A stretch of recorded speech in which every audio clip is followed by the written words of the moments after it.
గత కొద్ది రోజులుగా AP deputy speaker Raghurama Krishnam Raju YS Jaganmohan Reddy శాసనసభ సభ్యత్వంపై కీలక వ్యాఖ్యలు చేస్తున్నారు. అసెంబ్లీకి 60 పని దినాలలో ఎలాంటి సమాచారం ఇవ్వకుండా హాజరు కాకపోతే శాసనసభ సభ్యత్వం కోల్పోయే అవకాశం ఉందని పదే పదే చెప్తున్నారు. తాజాగా మరోసారి ఆయన ఇదే విషయాన్ని ప్రస్తావించారు. ఈ నేపథ్యంలో జగన్ ఎమ్మెల్యే పదవి పోయే అవకాశం ఉందంటూ సోషల్ మీడియాలో ప్రచారం జరుగుతోంది.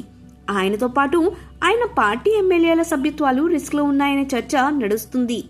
అయితే శాసనసభ సభ్యుడు లేదంటే శాసన మండలి సభ్యుడి సభ్యత్వం ఎలాంటి పరిస్థితుల్లో రద్దు అవుతుంది, భారత రాజ్యాంగం ఏం చెప్తుంది అనే విషయాలను ఇప్పుడు ఈ వీడియోలో తెలుసుకుందాం. ఎమ్మెల్యేలు లేదంటే ఎమ్మెల్సీల సభ్యత్వ రద్దుకు సంబంధించి రాజ్యాంగం కీలక విషయాలను వెల్లడిస్తుంది. ఎమ్మెల్యే లేదంటే ఎమ్మెల్సీ వరుసగా 60 రోజుల పాటు అనుమతి లేకుండా అసెంబ్లీకి డుమ్మా కొడితే సభ్యత్వం రద్దవుతుందని ఆర్టికల్ 190/4లో వెల్లడిస్తోంది. అసెంబ్లీ లేదంటే మండలి తగిన నిర్ణయం తీసుకుని స్థానాన్ని ఖాళీగా ప్రకటించవచ్చు. గైర్ హాజరుకు సభ అనుమతి లేకుంటే మాత్రమే ఈ నిబంధన వర్తిస్తుంది. సభ్యుడు ముందుగా అనుమతి తీసుకుని గైర్హాజరైతే ఈ నిబంధన వర్తించదు.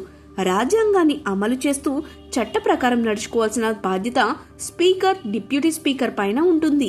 అయితే వైఎస్ జగన్ తో పాటు వైసీపీ ఎమ్మెల్యేలు ఎవరూ స్పీకర్ అనుమతి తీసుకోలేదు. 60 రోజులు దాటిన తర్వాత కూడా సెలవులు కావాల్సి వస్తే సెలవుల పొడిగింపు కోరుతూ మరో లేఖ ఇవ్వాల్సి ఉంటుంది. అయితే జగన్ ఇప్పటి వరకు ఒక్క లీవ్ లెటర్ కూడా ఇవ్వలేదు. ఈ నేపథ్యంలో 60 రోజులు అనుమతి లేని సెలవుల గురించి శాసనసభ స్పీకర్ ఎలాంటి నిర్ణయం తీసుకోబోతున్నది అనేది ఆసక్తిగా మారింది.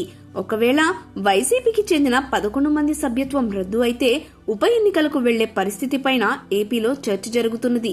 వైసీపీకి ప్రతిపక్ష హోదా ఇస్తేనే అసెంబ్లీలో అడుగు పెడతామని వైఎస్ జగన్ తేల్చి చెప్పారు.